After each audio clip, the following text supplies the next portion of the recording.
కోటి మంది మహిళలను కోటీశ్వరులను చేయాలని ప్రభుత్వ లక్ష్యమని మహిళా సంఘాల ద్వారా రుణాలు పొంది ఆర్థికంగా అభివృద్ధి చెందాలని అడిషనల్ పీడీ సరస్వతి తెలిపారు. చేగుంట మండల కేంద్రంలో స్థానిక ఐకేపీ కార్యాలయంలో వార్షికోత్సవ సర్వసభ్య సమావేశాన్ని ఏపీఎం దుర్గప్రసాద్ ఆధ్వర్యంలో నిర్వహించారు.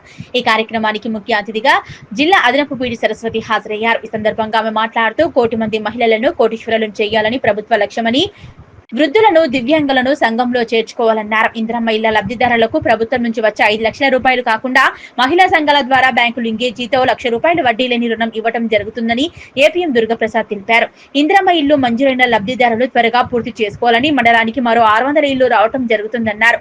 అర్హులైన ప్రతి ఒక్కరికి ఇందిరమ్మ ఇల్లు అందివ్వడం జరుగుతుందని ఎంపీడీఓ చిన్నారెడ్డి తెలిపారు. ఈ కార్యక్రమంలో జిల్లా అదనపు పీడీ సరస్వతితో పాటు MPDO Chinnareddy, APM Durgaprasad, housing AE Riaz, DMG Lalu Nayak, మహిళా సమైక్య అధ్యక్షురాలు లావణ్య, కార్యదర్శి రేణుక, కోశాధికారి స్వప్న, సిసిలు రామస్వామి, శ్వేత, ఆంజనేయులు స్వామి తదితరులు పాల్గొన్నారు.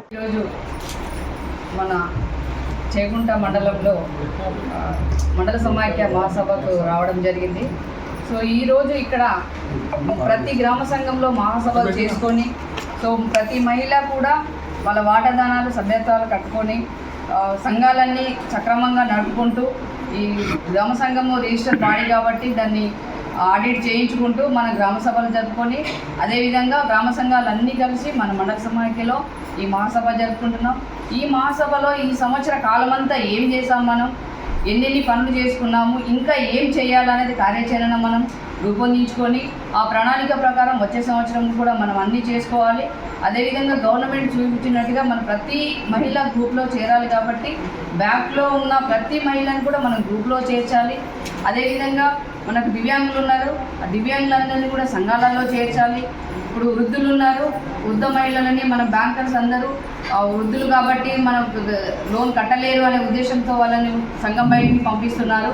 సో వాళ్ళందరినీ కూడా మనం సంఘాలలో చేర్చి వాళ్ళ గవర్నమెంట్ నుంచి వచ్చే 15,000 వాళ్ళకి ఇవ్వడం జరుగుతుంది. సో అలాగే మనకి కిషోర బాలికలు ఉన్నారు, కిషోర బాలికలలో కూడా వాళ్ళందరినీ కూడా గ్రూపులు చేస్తే మనం కోటి మంది మహిళల్ని కోటీశ్వరులను చేస్తామనేది గౌరవ ముఖ్యమంత్రి గారు చెప్పిన దాన్ని మనకు అవకాశం ఉంటుంది. కాబట్టి మనం ప్రతి ఒక్కరు కూడా గ్రూపులో చేరి చిన్న చిన్న వ్యాపారాలు చేసుకుంటూ, తీసుకున్న లోన్లు సక్రమంగా కట్టుకుంటూ మనం ముందుకెళ్ళాలని ప్రతి మహిళకి నేను కోరుతూ ముగిస్తున్నాను.